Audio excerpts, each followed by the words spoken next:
Hi Cancer! Welcome po sa ating channel. At ito ay inyong daily Gabay Tarot reading for October 9, 2024. Please be reminded kung nakaresonate kayo, comment down. Kung hindi kayo nakaresonate, ibigay niyo po sa iba kasi general reading po ito. This is for you Cancer ngayong October 9, 2024.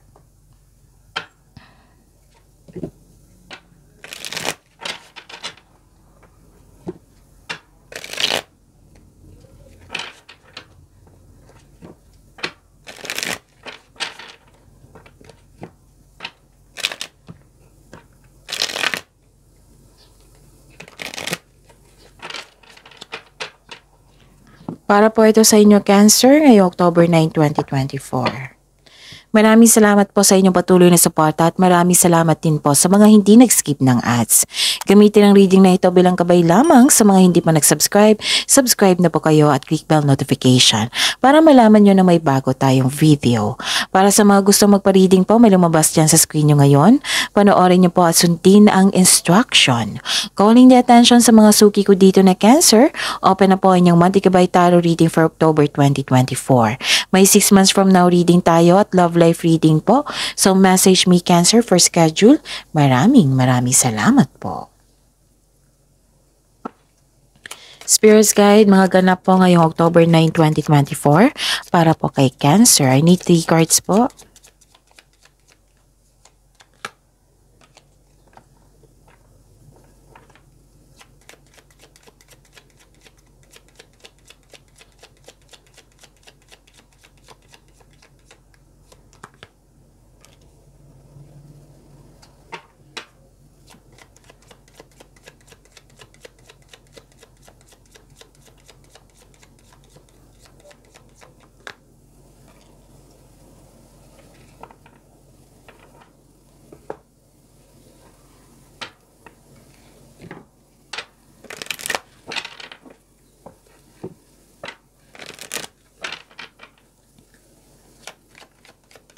Spirits Guide, message siya po para kay Cancer ngayong October 9, 2024.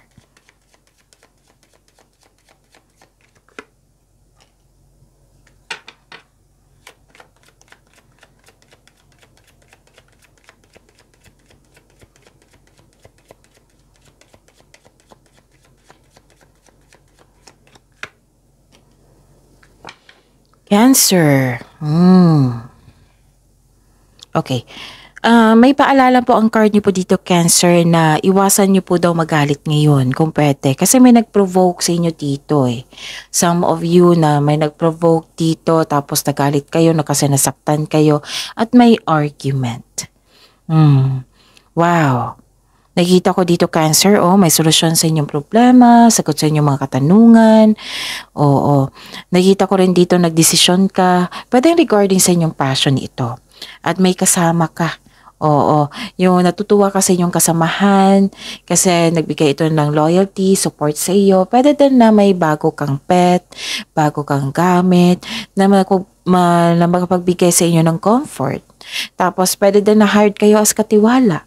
Pwede din may bago kayong kasamahan dyan. Pwedeng the other day pa ito, Cancer, no, na may bago kayong kakilala dyan or kaibigan na magaan ang loob mo sa kanya. Ang ganda naman ito. Ang mensahe. Cancer. Wow, your hard work is paying off. Resulta na inyong pagiging productive sa araw-araw. And I consider that is harvesting. Your hard work is paying off. Yes, and luck is on your side, Cancer. I-claim nyo to, ha?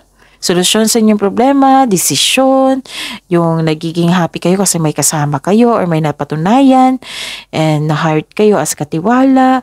Maraming mga blessings dito. Your hard work is paying off and luck is on your side. Wow, this is good luck. This is good karma. Nang dahil sa pagiging mabait nyo sa inyong sarili at sa inyong kapwa. Spirits Guide, ano po yung energy ni Cancer ngayong October 9, 2024?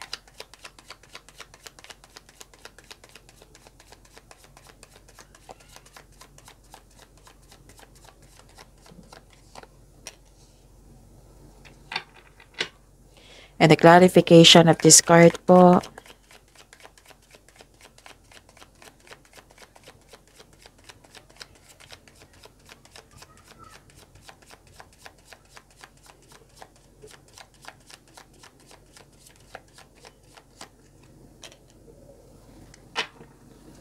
Okay, sa mga may oras dyan ha, kung gusto nyo po, panoorin nyo po ang last 4 days Kabay Tarot reading nyo po. Like for example, napanood nyo ito ngayong October 9, 2024. Panoorin nyo po yung last 4 days Kabay Tarot reading nyo October 8, 7, 6, and 5. Kung may narinig or may nakita kayong repeating message, kailangan nyo po iyan bigyan ng atensyon. Baka andyan yung sagot sa inyong mga katanungan, solusyon sa inyong problema. Baka andyan din yung, yung cause ng overthinking nyo na kailangan nyong stop. Diba? So, marami pang mga mensahe dyan. Yun nga, kung may narinig kayo or may nakita kayong repeating message, kailangan nyo po iyan bigyan ng atensyon.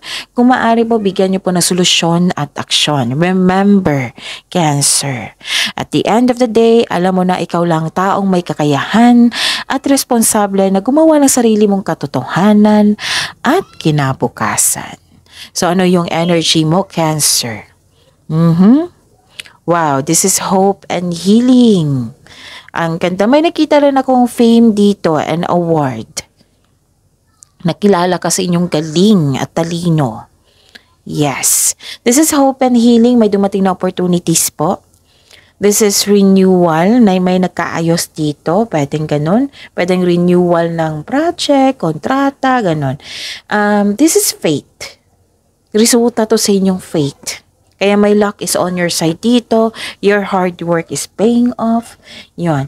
Nakikita ko talaga yung hope and healing dito and may unexpected help.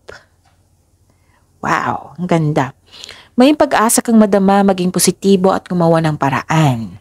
Ang card na ito ay nagsasabi na ang card na ito ay may offer na hope and guidance. So kung nahihirapan kayo ngayon, have faith that your luck is about to change for the better. Ito. And ito yung clarification ng cards nyo dito. Luck is on your side. Maaari din inspired kayo sa pag-create ng beauty and style in your home. Basta ang sabi ng card nyo dito, all your dreams are coming true. Diba? Ang ganda. Basta may nakita talaga akong awards and fame dito. And this is also money luck ha. Money luck. Wow. Ang ganda. Basta healing to. Healing sa, di ba, may some of you, may nasabi ako parang nagalit kayo kasi nasaktan kayo. O, healing din ito. Basta may healing. May nakita nga ako ditong healing sa pagkawala ng pagkakataon, ganon. Tapos may dumating, ganon. Okay? So, may sabi din dito na may talent po daw kayo or skills na magagamit nyo sa, like for example, sa pagkakaroon ng dagdag income. So, pag-isipan nyo yan ng mabuti. So, ang card nito, ang sabi ng card nyo dito, all your dreams are coming true. You are healing from the past and feeling hopeful for the future. Ang ganda. And ang sabi po dito na, okay, may tutol sa inyo. Baka nagkaroon kayo ng desisyon dyan, ideas, plano, may tutol. So, we cannot please everyone. Cancer, meron talagang ganyan. So, believe in your, may suporta naman dito eh. May nakita kong support dito. As long as may naniniwala ka sa inyong sarili, strong yung faith mo sa universe, kay God, and may mga nag-support pa sa inyo dun. May tao talaga, sa 10 tao, may isa talagang tutol. Alamin nyo kung bakit siya tutol. Baka may malaman kang experience niya na magagamit mo para maging beware ka, na aware ka, maiwasan mo iyon, yung pangyayaring yun, ganun. Ma-aware kayo. So, and hindi naman daw kailangan na magalit kayo sa isang tao na tutol sa inyong desisyon. Baka concern lang siya sa iyo. Basta maniwala kayo sa inyong sarili. At the end of the day, kayo po ang masusunod. Okay? Spirit's Guide. Career and money ni Cancer ngayong October 9, 2024.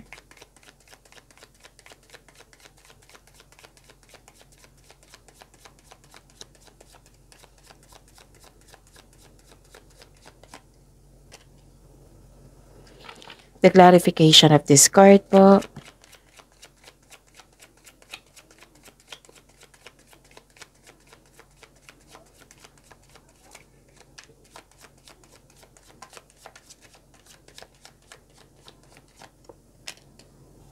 Okay. Napanood nyo na ba, Cancer, yung weekly Gabay Tarot reading nyo? Kung gusto nyo po ng karagdagang mensahe, meron tayong weekly Gabay Tarot reading nakafocus sa career and money nyo po. I think uploaded yun Sunday or Monday. So, check nyo sa channel natin. Okay. Nakikita ko dito na persistence and self-reliance, nearing completion ito. Gusto nyo mapag-isa, gusto nyo after nitong trabaho mo, gusto mo magbakasyon. Nakaranas ka ng struggle sa trabaho or negosyo mo ngayon, pero ang sabi ng card dito, this is only temporary. Basta wag lang po daw kayong sumuko. Kunin mo lang yung learnings dyan.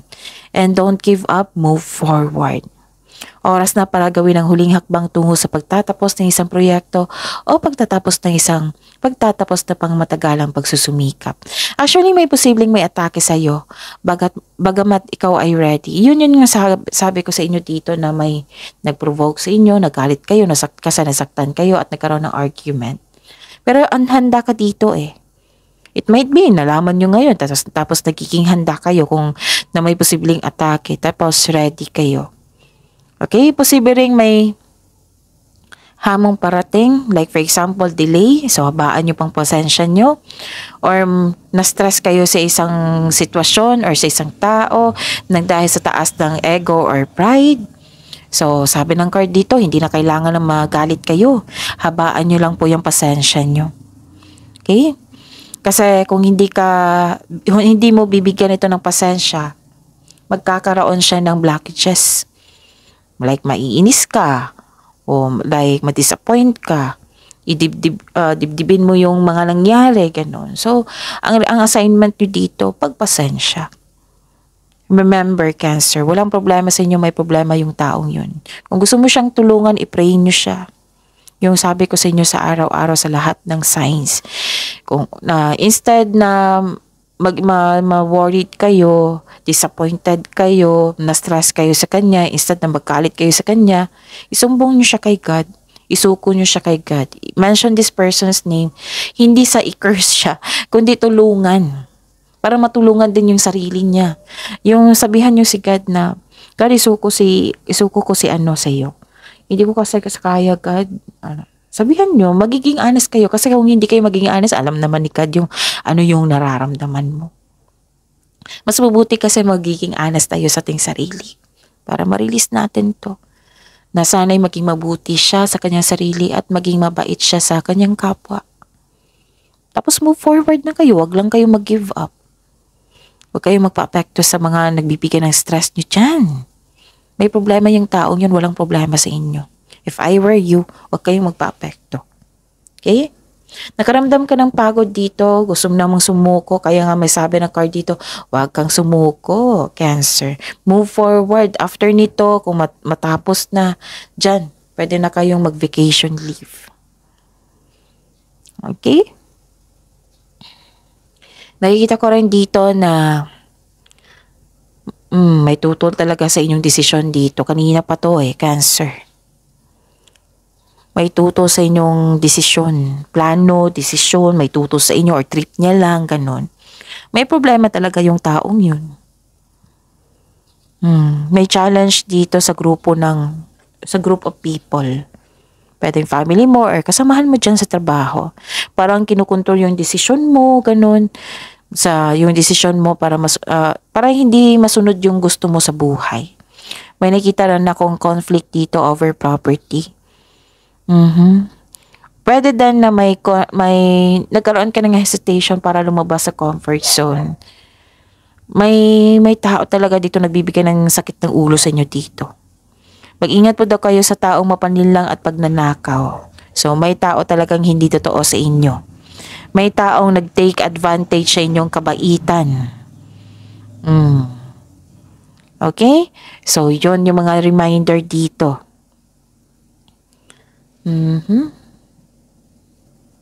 Okay. Spirits guide. Love life, self-love, partnership, and romance ni Cancer ngayong October 9, 2024.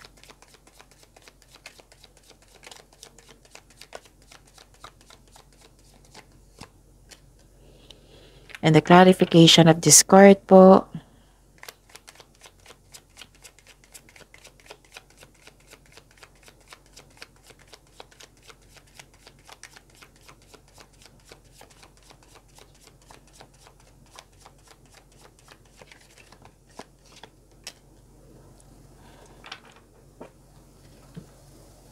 Okay. Maraming salamat po sa patuloy na tiwala at suporta sa ating channel. At maraming salamat din po sa mga hindi nag-skip ng ads. May lumabas dyan sa screen nyo ngayon, panoorin nyo po. Kung gusto nyo po iyan, then follow instruction. Okay? Yon.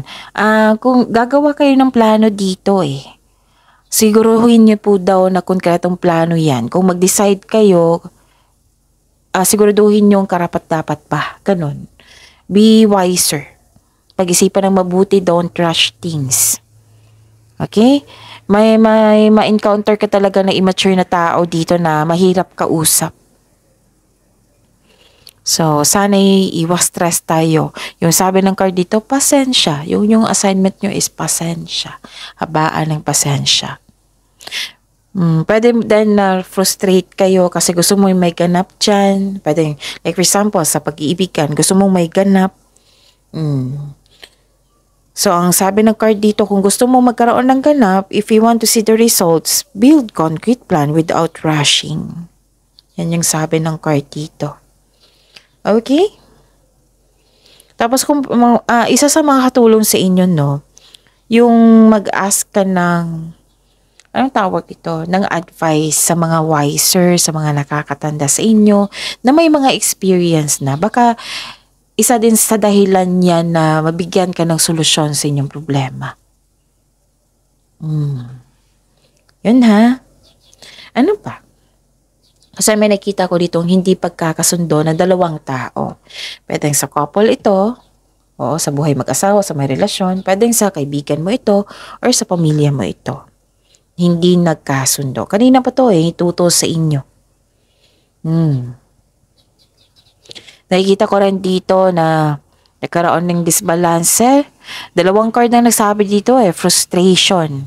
Pwede din may ganap na separation or hindi nagkaroon ng pag-uusap or loss of connection.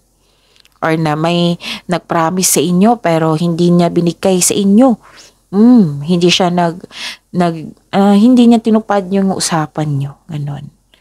And kaya nga pinupush na kayo ng cards nyo dito kasi this is a repeating message again. So give attention kung pwede.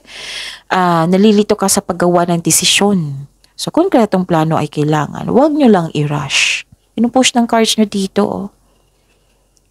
So yun, nakikita ko talaga dito na ilang cards na po nagsabi dito na may disconnection sa isang tao. Pwedeng na-miss mo siya. Pwedeng may nagpaalala sa iyo. Pwedeng nangyari din ito. Nainis ka dito, maaring nainis ka dito kasi too dependent yung tao sa iyo. Yun nga, yung immature na tao. Baka na-spoiled nyo. Oo. May matutunan ka dyan. May matutunan ka dyan, Cancer. Kaya hindi ko sana i-spoiled to kasi ako yung magkakaroon talaga ng problema kasi naging dependent na yung tao. May instances na kanyan. So, para ma-fix po daw yung problema nyo dito, look inward to see where you can find the source of this harmony. Pwede din na may kausapin mo yung mentor mo, yung wiser, or kung may trust issue ka, pwede din journal. Walang masama magawa ng journal. Kasi journal is nakatulong talaga yan sa atin. Masusuri mo kasi yung punot dulo kung bakit kayo nagkaroon ng disharmony. At malilipat mo rin yung bigat na nararamdaman mo sa pahina ng yung journal or diary. Okay? So, pagyamanin mo yung prosperity na binigay sa inyo, yung solution and hope and healing. Nasa inyo, maraming gusto niyan, hope and healing. So, yan yung pagyamanin nyo. And Yon, iwasan sana yung magalit. Oo, attract positivity. See you tomorrow, Cancer. Please like, subscribe, and click bell button for notification. Para updated po kayo sa daily tarot reading natin. Maraming salamat po.